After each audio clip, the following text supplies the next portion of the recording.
कोरोनाची जी आता चर्चा चालू आहे, तिसरी लाट त्याचा धोका उत्पन्न झालेला आहे आणि तो नेमका केरळातून उत्पन्न झालेला आहे.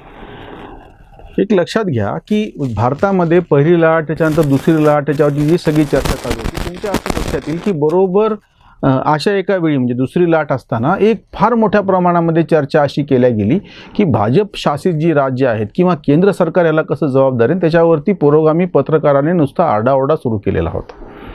इतकंच नाही की जे सण समारंभ आहे ते साजरे करण्याच्या बाबतीत, जसं महाराष्ट्रामध्ये आषाढी एकादशी, आषाढीची वारी होती, मग ती नंतर रद्द करावी लागली. कुंभमेळा होता, त्याच्यानंतर कावड यात्रा होती, बरोबर यांच्यावरती टीका झाली.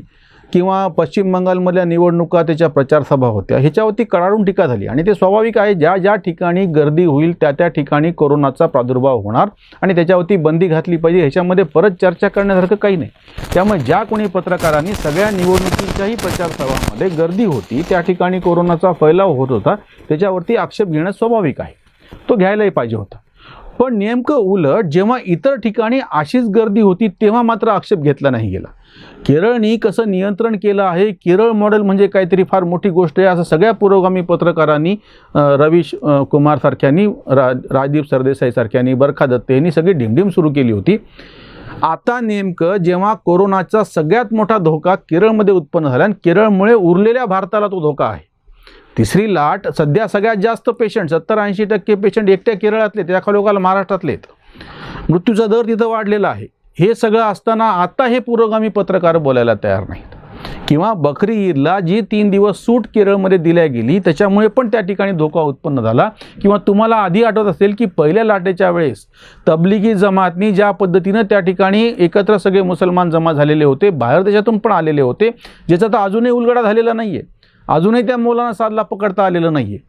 पण त्याच्या बाबतीमध्ये मात्र दातखिळी बसल्यासारखे सगळे पुरोगामी चूप आहेत. बकरी ईदचा प्रश्न निर्माण झाला केरळमध्ये आणि बाकीच्या पण देशामध्ये, मोहरमचा आहे आणि तेव्हा मौलाना सादच्या तबलिगी जमातच्या त्या गॅदरिंगचा होता. ह्याच्या बाबतीत मात्र हे चूप राहतात. आणि ह्याच्या नेमकं उलट म्हणजे तुम्ही जेव्हा जेव्हा हिंदू धर्माशी संबंधित ज्या कुठल्या अशा सामूहिक घटना घडल्या त्याच्यावरती टीका केल्या गेली आणि त्याचा परिणाम झाला, तातडीनं त्याची दखल घेतल्या गेली. कावड यात्रा, त्याला कोविड यात्रा अशी टीका केली होती, ती कावड यात्रा स्थगित झाली. कुंभमेळ्याच्या बाबतीमध्ये पण आक्षेप झाला, कुंभमेळा मर्यादित केल्या गेल्या, त्या ठिकाणी टेस्टिंग वाढवल्या, त्या ठिकाणी नियंत्रण कसं येईल हे पाहायला गेलं. अजून एक प्रकार घडलेला तुम्हाला लक्षात येईल की आता केरळमध्ये इतकी भयानक परिस्थिती आहे तेव्हा हे पुरोगामी पत्रकार बोलायला तयार नाहीत. पण उलट उत्तर प्रदेश आणि बिहार, त्याच्यातही उत्तर प्रदेश जास्त, कारण उत्तर प्रदेश तोंडावरती आहे, लाशे तैर रही है, म्हणजे गंगेमध्ये प्रेत कशी वाटायचं अतिरंजित चित्र तयार केलं गेलेलं होतं. किंवा सामूहिक जेव्हा प्रेत जाळले जातात काठावर, ज्या पत्रकारांनी हे फोटो काढले, या तरंगणाऱ्या प्रेतांचे असो किंवा जाळल्या जाणाऱ्या प्रेतांचे असो, हे बाहेरच्या माध्यमांना विकले, त्या दानी सिद्दीकीची तालिबान्यांनी हत्या केली.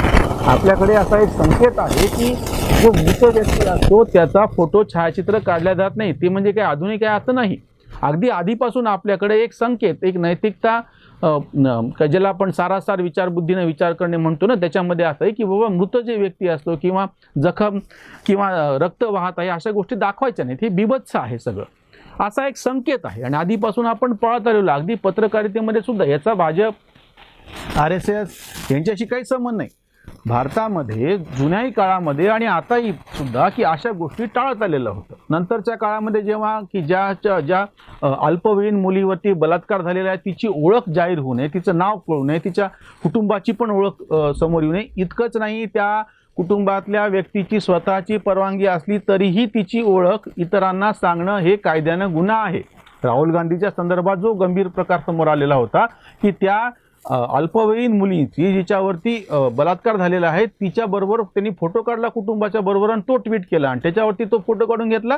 तर त्याच्याबरोबर त्याचे 3-4 हजारच्या पुढे, खरं तर 40,000 पर्यंतचा आकडा आहे, की सगळ्यांनी रिट्विट केलं. मग सगळ्यांच्या अकाउंटवरती बंदी आली आणि तो गोंधळ घातला. म्हणजे काही एक संकेत पाळणं असतं. त्याच्यामुळे हे जे फोटो होते उत्तर प्रदेशमध्ये प्रेत तरंगत आहे. बरं, ही गोष्ट काही कोरोनामुळे घडली असं नाही.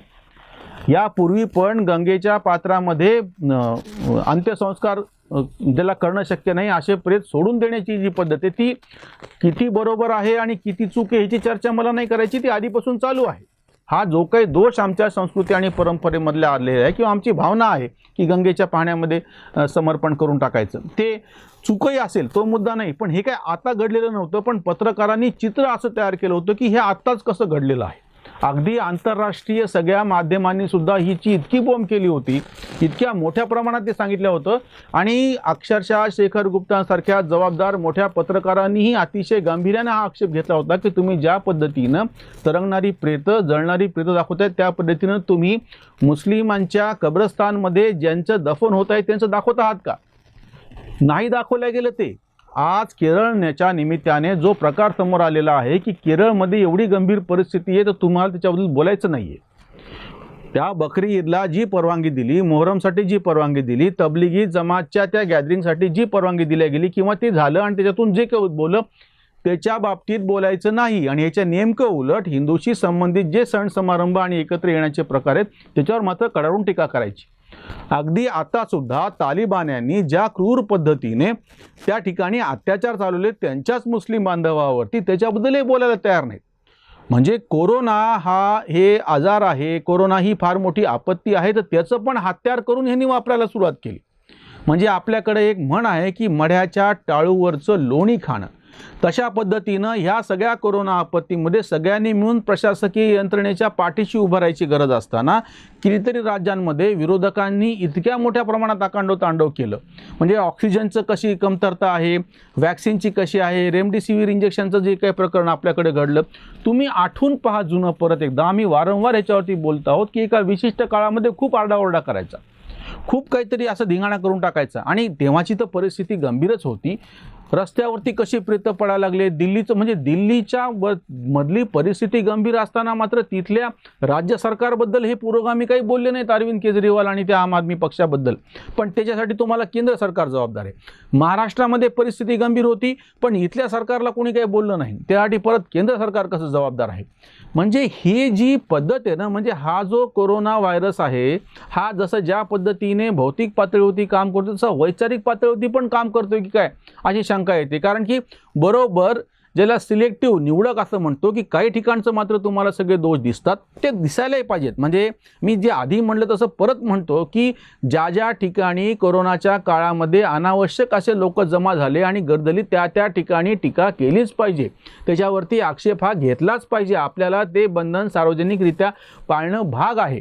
पण त्याच्यासोबत तुम्हाला पत्रकार म्हणून ही तुमची जबाबदारी आहे की बाकीच्याही राज्यांमध्ये भाजप शासित नसलेल्या, केरळ असो आता किंवा महाराष्ट्र असो, ह्या ठिकाणी जी परिस्थिती गंभीर तयार झालेली आहे त्याच्याबद्दल तुम्ही बोलणार की नाही?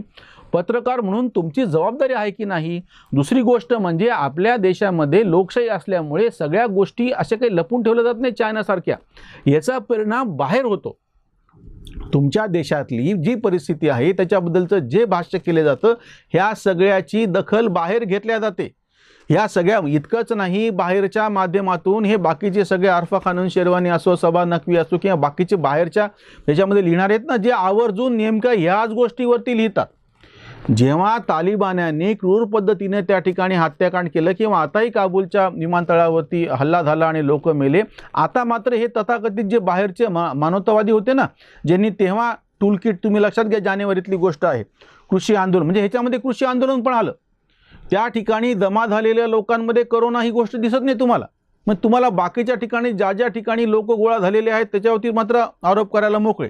आज जवळपास 9 महिने होत आलेत कृषी आंदोलनाच्या नावाखाली जे काही थोडेफार लोक तिथे जमा आहेत, पण तो लोकांचा जमाव आहे. त्याच्या निमित्ताने त्या प्रदेशामध्ये कोरोनाचा फैलाव कसा वाढला, कारण की ते लोक आपापल्या गावामध्ये गेले, गावातले काही लोक तिथं आले, परत इथले लोक तिथं गेले.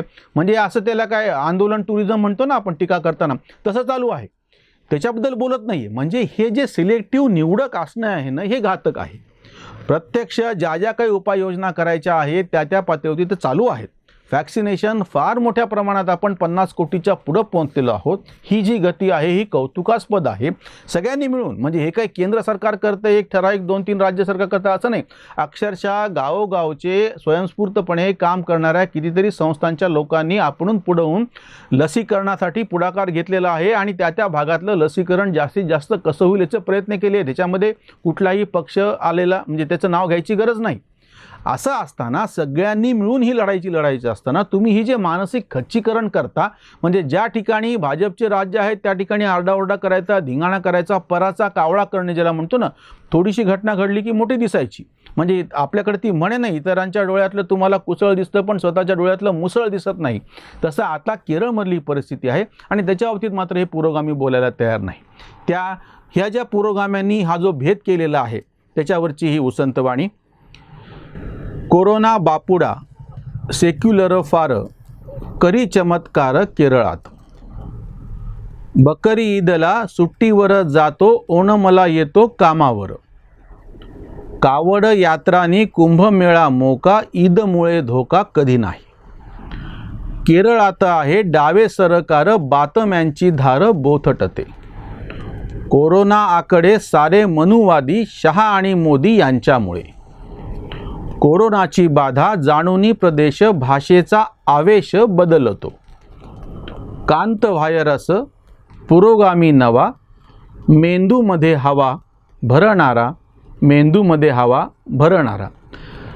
आपण हा बघतो आहे की ह्या पद्धतीनं जो बुद्धिभेद केला जातो त्याच्यामुळे एक मानसिक खच्चीकरण केलं जातं. आणि असा एक वर्ग असतो जो सीमेवरचा आपण म्हणतो, जो जास्त मोठा विचार करू शकत नाही, त्याच्यावरती ह्याचा परिणाम होतो. ह्याच्यामध्ये पक्ष, डावा उजवा विचार हे सगळं बाजूला ठेवा.